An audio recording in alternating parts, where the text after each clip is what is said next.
Pemerintah terus memperkuat strategi pengentasan kemiskinan ekstrim dengan menitik beratkan pada penciptaan lapangan kerja produktif. Penguatan program tersebut ditandai dengan pelaksanaan kick-off piloting miskin ekstrim pasti kerja yang digelar di dapur SPPG Desa Badang Kabupaten Jombang, Jawa Timur.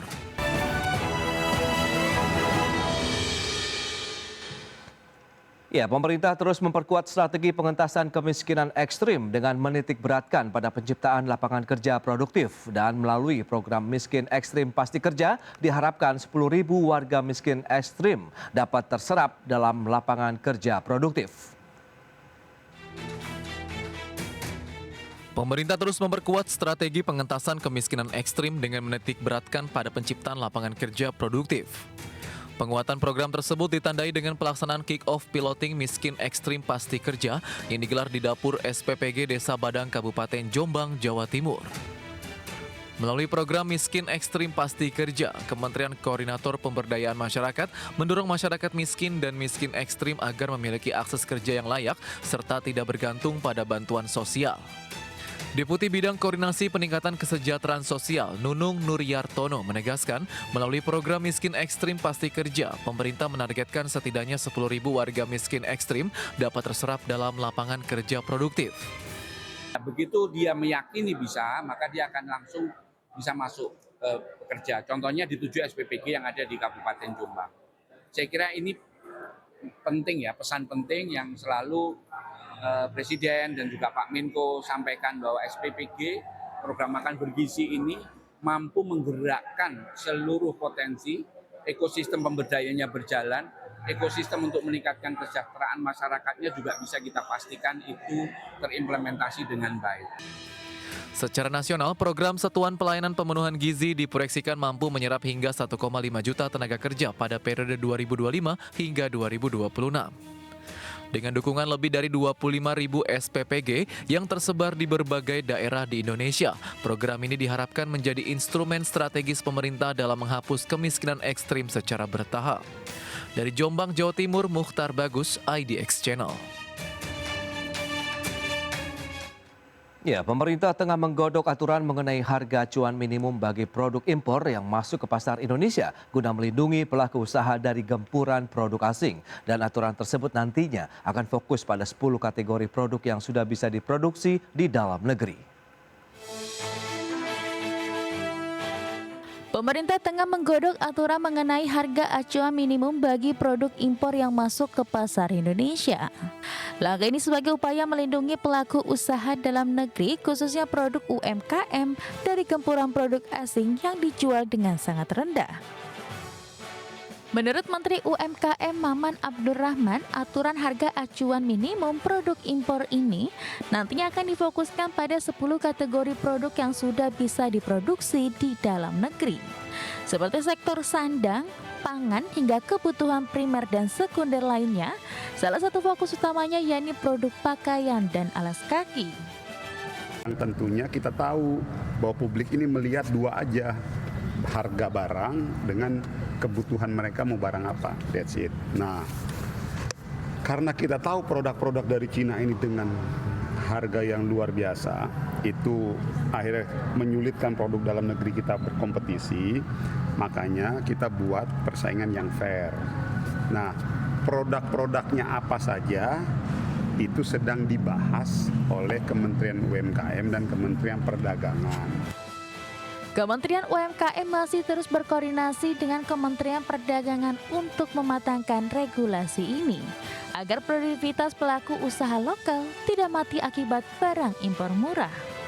Dari Jakarta, Ade Firmansyah, IDX Channel. Direktur Eksekutif Indef Esther Sriastuti menilai anggaran pendapatan dan belanja negara tidak boleh lagi hanya berorientasi pada tingkat serapan. Setiap rupiah belanja negara harus mampu menciptakan efek ganda nyata bagi pertumbuhan ekonomi nasional. Ya, menurut Esther, lemahnya dampak belanja negara menjadi salah satu penyebab target pertumbuhan ekonomi Indonesia kerap meleset dari asumsi APBN. Selama ini, ketergantungan Indonesia terhadap perekonomian global masih sangat tinggi. Ketika tekanan global meningkat, maka ekonomi domestik ikut terdampak karena struktur produksi nasional yang belum cukup kuat. Esther juga menyoroti tingginya kinerja impor mulai dari bahan baku hingga kebutuhan pokok yang justru menguras devisa dan melemahkan sektor industri dalam negeri. Kondisi ini membuat belanja negara kehilangan daya dorong optimal terhadap penciptaan lapangan kerja. Ini relatif rentan gitu ya, karena selain kerentanan itu tergantung dari fundamental ekonomi. Kenapa fundamental ekonomi kita itu relatif rentan? Ya karena ketergantungan kita terhadap dunia luar ini tinggi gitu. Nah, itu yang pertama. Yang kedua, ya kalau kita lihat di sisi lain, impor kita juga relatif tinggi ya. Sehingga yang harusnya kalau kita bisa dapatin devisa negara, tapi ternyata kita malah buang devisa itu lewat itu. Ya, pemirsa, Bandara Soekarno-Hatta Tangerang, Banten masih dipadati penumpang yang ingin berlibur maupun pulang ke kampung halaman pada libur Natal dan Tahun Baru. Adapun rute favorit penerbangan yang melayani penumpang domestik diantaranya Denpasar, Kuala Namu, dan Aceh. Sedangkan rute favorit internasional yakni Singapura, Kuala Lumpur, dan Jeddah. Jelang pergantian tahun, calon penumpang pesawat masih memadati Bandara Internasional Soekarno-Hatta, Tangerang, Banten, yang akan melakukan perjalanan untuk berwisata maupun pulang ke kampung halaman. Antrian para calon penumpang pesawat masih terlihat di kantong-kantong area counter check-in domestik. General Manager Airnav Indonesia Jakarta Air Traffic Service Center atau JATSC Soekarno-Hatta, Muji Subagio mengatakan pada periode Nataru tahun ini ada peningkatan jumlah trafik lalu lintas penerbangan. Sebanyak 1.191 penerbangan baik melayani rute domestik maupun internasional, atau naik 7% jika dibandingkan periode Nataru tahun lalu. Adapun rute favorit penerbangan yang melayani para penumpang domestik diantaranya Denpasar, Kuala Namu, dan Aceh. Sedangkan untuk rute favorit internasional yaitu Singapura, Kuala Lumpur, dan Jeddah.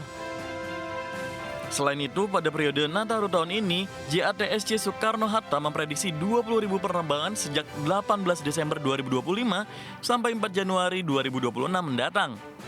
Bahkan permintaan penambahan slot penerbangan atau extra flight dari 900 penerbangan baru terrealisasi sebesar 48%.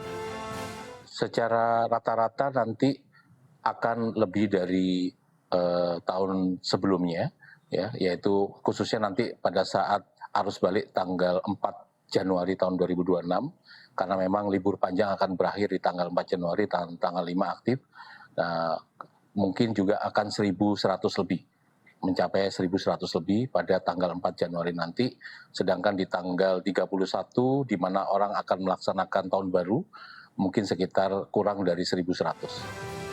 Muji menambahkan pihaknya juga akan meningkatkan kewaspadaan penerbangan pada akhir tahun mengingat musim penghujan masih terjadi hingga Januari mendatang. Dari Tangerang, Banten, Hasnugara, IDX Channel.